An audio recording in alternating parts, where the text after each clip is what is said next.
안녕하세요. 진혁습니다. 얼마 전에 애플에서 출시한 맥북 때문에 요즘 유튜브가 시끄럽습니다. 굉장히 많은 영상이 올라오고 있고 리뷰에서도 성능이 대단하다 이렇게 말씀들을 많이 하고 있어요. 근데 이게 하드웨어에 대해서 별로 관심이 없으신 분들은 그냥 인텔 CPU가 빠지고 애플이 만든 CPU 들어간 맥북 아닌가? 이게 왜 이렇게 큰 사건인가? 이렇게 생각하시는 분들 분명히 있을 겁니다. 이게 왜 큰 사건인지 한번 알아보도록 하죠. 이번에 출시된 애플의 맥북 같은 경우에는 사실 좀 X86 진영과 ARM 진영 이쪽을 좀 허물어 버리는 그런 수준의 효과를 가지고 왔습니다. 이게 우리가 알고 있는 이제 X86 진영과 ARM 진영, 모바일 진영 이러면 조금 이게 헷갈리는 부분이 있기 때문에 이 부분부터 간단히 설명을 먼저 하고 넘어가도록 하겠습니다. X86 진영이라고 하면 우리가 알고 있는 컴퓨터 관련 회사들입니다. 하드웨어에는 CPU 회사로 알고 있는 인텔과 AMD, 그리고 그 하드웨어를 운영하는 소프트웨어는 윈도우즈 10으로 대표할 수 있는 마이크로소프트를 들 수 있습니다. 그리고 그 반대편에는 모바일이라고 부르는 ARM 진영이 있습니다. ARM 진영의 하드웨어 회사는 스냅드래곤을 가지고 있는 퀄컴, 그리고 엑시노스를 가지고 있는 삼성, 그 이하 AP를 가지고 있는 화웨이와 미디어텍 등이 있죠. 그리고 모바일 운영체제로 대표되는 것이 바로 구글의 안드로이드입니다.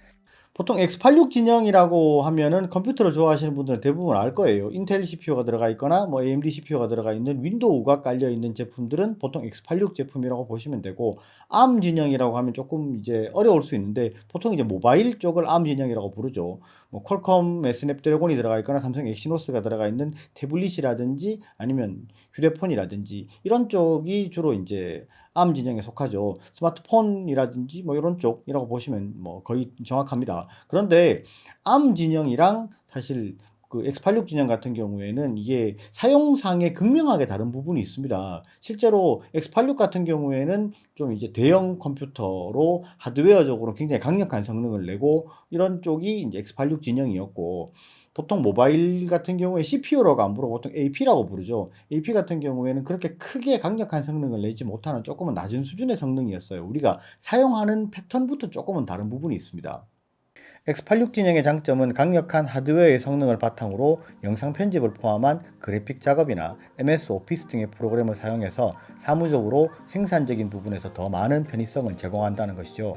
그리고 ARM 진영은 X86에 비해서는 하드웨어적으로 낮은 성능을 가지고 있지만 전력 소비가 적고 그에 따라 발열이 적어서 휴대성에서는 가장 큰 장점을 가지고 있습니다.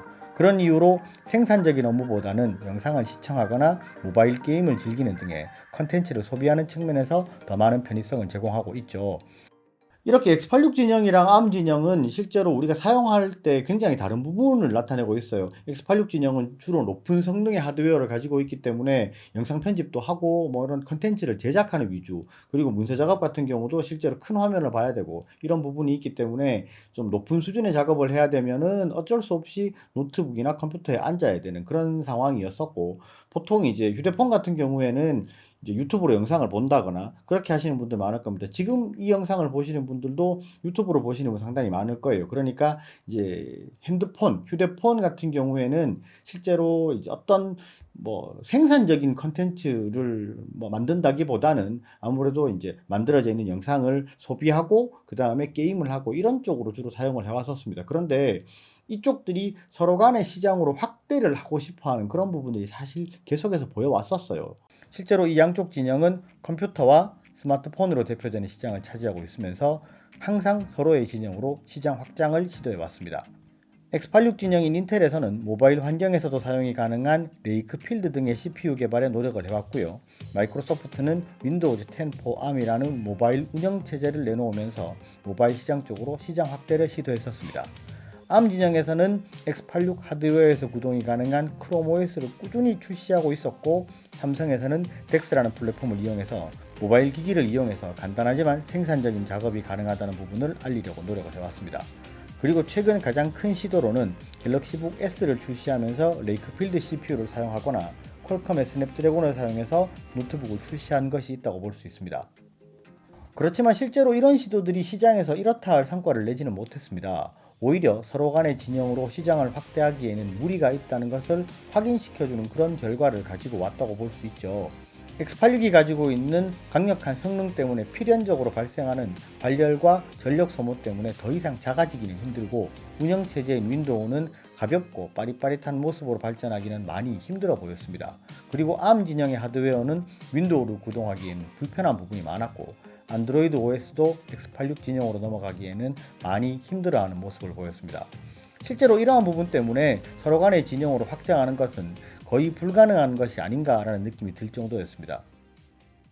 지금 영상에서 보셨던 그 단어들이 좀 생소한 분들 많을 겁니다. 레이크필드 CPU라든지 아니면은 뭐 윈도우즈 10 4ARM이라든지 아니면 크롬 OS 이런 것들 거의 이제까지 내가 사용하면서 못 봤다 이렇게 생각하시는 분들 되게 많을 거예요. 갤럭시북 S는 뭐 좀 이건 본 것 같은데 뭐 이건 못 쓰는 거 아니야 이렇게 생각하셨던 분들 꽤 있을 겁니다. 그런데 이렇게 계속해서 시장에서 많은 노력을 해왔고 이런 노력 자체가 뭐 십몇 년 이상 되었습니다. 근데 이게 소비자들에게 어필이 되지 못했다는 것은 그만큼 변화하지 못했다라고 보는 게 맞습니다. 그래서 X86 진영은 ARM 쪽으로 넘어가고 싶어도 그러지를 못했고 ARM 쪽은 또 X86 진영으로 넘어오고 싶은데 그러지를 못했어요.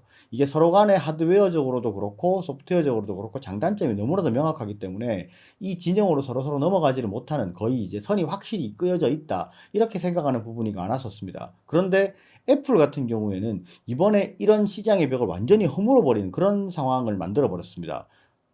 이번에 애플은 직접 개발한 실리콘 칩인 M1을 사용한 맥북을 출시했습니다. 이게 단순히 인텔 CPU를 벗어나서 애플 실리콘 칩을 장착한 노트북이라는 것보다는 훨씬 더 큰 의미를 가지고 있죠. 앞서 말씀드렸다시피 X86과 ARM은 사용 패턴이 다른 부분이 있습니다. X86은 주로 생산적인 작업을 담당한다고 말씀을 드렸어요. 하드웨어적으로는 높은 성능을 가지고 있기 때문에 영상 편집이라든지 그래픽 작업, 그리고 엑셀이나 파워포인트 등의 문서 작업이나 이런 생산적인 작업을 주로 많이 했습니다. 그런데 이게 높은 성능을 내기 때문에 전력 소모도 많고 발열이 심하다는 단점이 있다고 말씀을 드렸어요. 반면에 ARM은 주로 컨텐츠의 소비, 다시 말해서 X86으로 만들어진 컨텐츠를 ARM에서 소비하는 것이 일반적인 사용의 형태였습니다. 그런데 이번에 애플의 M1은 ARM 기반이에요. 이 ARM 기반으로 만들어진 노트북이 X86처럼 생산적인 작업이 가능하고 실제 인텔의 CPU가 들어가 있던 것보다 훨씬 더 높은 성능을 내고 있어요. 더 이상 ARM 기반의 제품들이 컨텐츠를 소비하는 정도의 낮은 수준이 아니라 X86보다 더 높은 성능을 낼 수 있고 그 시장으로 넘어갈 수 있다는 것을 증명해버린 겁니다.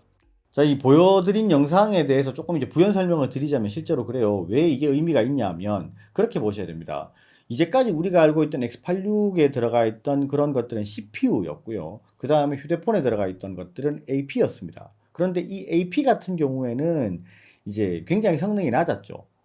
핸드폰에 들어가는 것들이기 때문에 거의 막 높은 성능이 아니라 CPU랑 봤을 때 굉장히 낮은 수준의 제품이다라고 생각을 하셨던 분들 많을 거고 실제로도 그랬습니다. CPU에 비해서는 연산 능력이라든지 멀티태스킹 능력이 사실은 떨어지는 부분이 많았어요. 그런데 애플 같은 경우에는 실제로 A14 바이오닉이라든지 이런 부분이 긱벤치나 이런 걸로 해서 인텔 i5로 잡아먹을 정도 수준이다 이렇게 말들을 많이 했는데 실제로 이렇게 이제 비교가 될 수 있을 만한 정도의 일이 없었죠, 이제까지는. 근데 이번에 M1 칩을 만들면서 이게 인텔 지금 i9이 장착되어 있는 맥북 프로보다 성능이 더 잘 나온다. 이런 것들을 막 보여주고 있으니까 실제로 이거 뭐 AP가 왜 이렇게 발전을 했지라고 생각을 하시는 분들 분명히 있을 겁니다.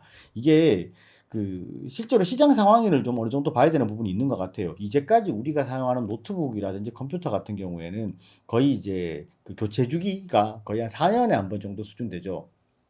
노트북도 빨라야 3년에 한 번 정도 수준 받고 거의 4년 정도로 쓰고 교체를 하시는 분이 많은데 휴대폰 같은 경우에는 이 교체 주기가 거의 2년에 한 번 정도 수준이 됩니다. 거의 2년에 한 번은 무조건 교체한다 정도 수준이 되는 라이프 타임을 가지고 있기 때문에 이 AP의 발전 속도가 엄청나게 빨랐습니다. 그렇기 때문에 CPU보다는 AP 쪽이 발전 속도가 좀 많이 빨랐기 때문에 이렇게 AP의 성능이 많이 좋아지는 거죠. 그런데 그 좋아진 AP를 가지고 맥북을 만들어 버린 겁니다. 그래서 실제로 그런 부분 때문에 좀 이게 처음에 M1 맥북 출시할 때 그렇게 생각하셨을 거예요. 인텔 CPU 빼고 이거 만들면 성능이 나오겠나?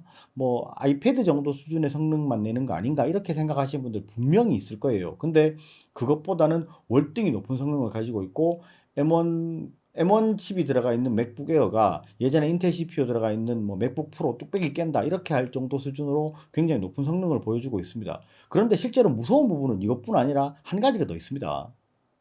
ARM 기반으로도 강력한 성능을 보여주는 것이 전부가 아닙니다. 애플 M1 맥북이 무섭다고 생각하는 진짜 이유는 따로 있습니다.